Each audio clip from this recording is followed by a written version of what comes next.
नमस्कार मित्रांनो, आतला आवाज या माझ्या यूट्यूब चॅनलमध्ये तुमचं सहर्ष स्वागत।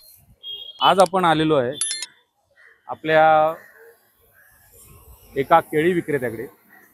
त्याने माझं लक्ष वेधून घेतले। आज तुम्ही पण बघत असाल व्हिडिओमध्ये हे लक्ष वेधण्यामागचं कारण काय आहे। मागचं कारण हेच आहे, त्यांनी घातलेली गांधी टोपी। चला तर मग या गांधी टोपी मागचं काय रहस्य आहे ते आपण त्याच्या तोंडून उलगडून ऐकूया। नमस्कार। तर मला आधी सांगा, तुमचं नाव काय आहे? महेश गुप्ता।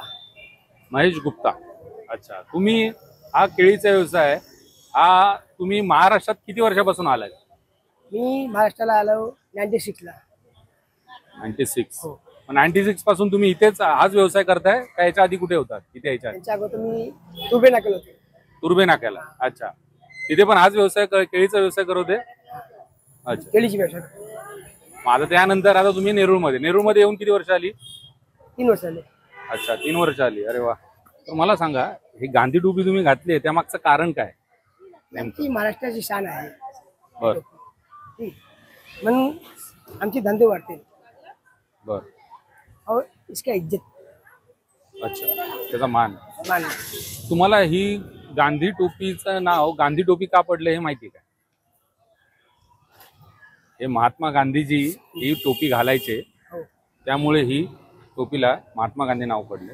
बरं, त्या पद्धतीने तुम्हाला एक या महाराष्ट्रामध्ये तुम्ही आता हा जो आता महाराष्ट्रामध्ये मराठी अमराठी जो वाद चालू आहे, हे हिंदी सक्तीची केली आहे किंवा मराठी सक्तीची केली आहे, तुम्हाला असं वाटत असेल, ठीक आहे।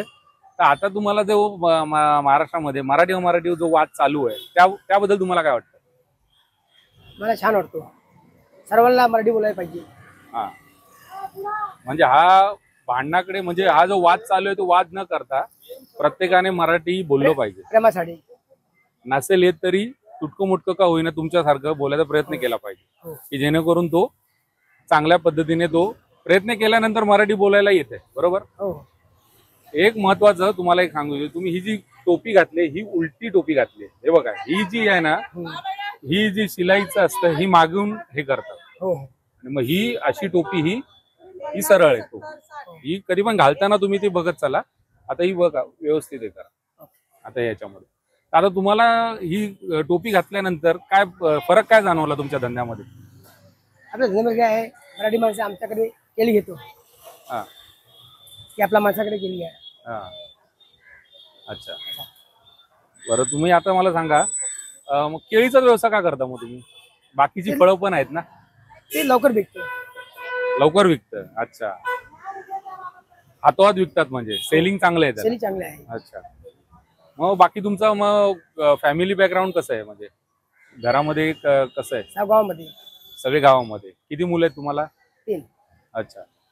आणि शाळा कॉलेज काय चालू आहे? गाव में सगळं गावी शिकताय। तुम्ही इथे एकटेच आहात? आता बाकी तुम्हाला ह्या जो वादाबद्दल आपण परत विषय याच्याकडे येऊया। मराठी बोलणं तुम्हाला चुकीचं वाटतं का बरोबर वाटतं? बरोबर वाटतं। बरोबर वाटतंय ना? का बरोबर वाटतंय? कारण आपण महाराष्ट्रात आहे ना, तुम्ही महाराष्ट्र व्यवसाय करताय म्हटल्यावर मराठी आली पाहिजे, बरोबर? मग हे म्हणजे तुम्हाला मनाला पटलं। जर तुम्ही मराठी तुटकं मुटकं जरी बोलताय तर कोणाची ताकद नाही किंवा कोण तुम्हाला तुमच्या केसाला धक्का लावायला येणार नाही, हे म्हणजे तुम्हाला कळलंय, बरोबर ना? त्याच पद्धतीने तुम्ही तो प्रयत्न केलाय की बाबा टोपी घालून तुम्ही एक तुमचा पेहराव एकंदरीत बघितलं ना, अशी जरा यांचा पेहराव एक जर आपण बघू यांच्याकडे, तर पेहरावा ना पूर्णपणे अस्सल सातारी आपला रांगडागडी वाटतोय, कराडी। म्हणजे बऱ्याच ठिकाणी लोक मराठीमध्ये अस्सल आपल्या गावरान भाषेत बोलायला जातात, पण हे त्या पद्धतीने उत्तर देतात आणि खूप मजेशीर किस्से घडतात अशा पद्धतीने, पण नाराज करत नाही। ते महत्वाचं म्हणजे नाराज याच्यासाठी बोलतोय की हेही त्यांच्याच सुरात सूर मिसळून त्यांचीच ग्रामीण भाषेचा लहेजा बोलण्याचा प्रयत्न करतात। म्हणजे हे त्या पद्धतीने हे स्तुत्यच आहे। ही जी आता मराठी अमराठीचा वाद बाजूला सरून आपणच आपल्या पद्धतीने किती वेळा हिंदीत बोलतो किंवा आपलीच मातृभाषा आपण विसरतो, पण हे यांच्याकडे पाहिल्यानंतर कळतात की किती पोटतिडकीने मराठी बोलायला त्यांना म्हणजे अडखळत आहेत, पण तरी बोलण्याचा प्रयत्न करतात, सुट्टी मुटकी का होईना, पण ती त्या धंदा करत असताना मावशी काकी ज्या पद्धतीने जसं वय असेल त्या पद्धतीने ते त्यांना हाका मारतात आणि त्या पद्धतीने ते विकण्याचा प्रयत्न करतात. तर मग बाकी तुम्ही मला सांगा, या महाराष्ट्राची संस्कृती कशी वाटते तुम्हाला? छत्रपती शिवाजी महाराज यहाँ की राजा थे, त्यांच्या प्रती आदर आहे. आदर आहे. आणि एकंदरीत ही संस्कृती कशी वाटते, म्हणजे इथलं छान वाटते. सगळं याच्यामध्ये ती शिकण्याचा प्रयत्न करता कधी? थोडा तुमच्या परीने करता कधी? त्यामुळे तुम्ही म्हणजे ही टोपी घातली, हो, ही सुरुवात आहे. तर सुरुवात आहे. नाही, चांगली गोष्ट आहे. तुम्ही अशाच पद्धतीने मराठीची ज्या पद्धतीने तुम्ही आता प्रयत्न चालला, खूप स्तुत्य उपक्रम आहे तुमचा, खूप चांगली छान संकल्पना आहे तुमची. असाच प्रयत्न करत राहा जेणेकरून आपली मराठी मायबोली, मी तर म्हणेल प्रत्येक विक्रेत्याने अशा पद्धतीने मराठी बोलायचा प्रयत्न केला पाहिजे, आणि जेणेकरून मराठी भाषा ही वाटते ही वादाकडे जाते की बाबा सक्तीची करा, असं म्हणण्याची पण वेळ येणार नाही. प्रत्येक आपल्या बोली भाषेत त्या मराठीचा वापर करतील आणि सगळे गुणगोविंदाने राहतील, व्यवसाय करतील आणि आपले पोट भरतील. तुमच्या पद्धतीने एक मराठीसाठी तुम्ही काय बोलाल?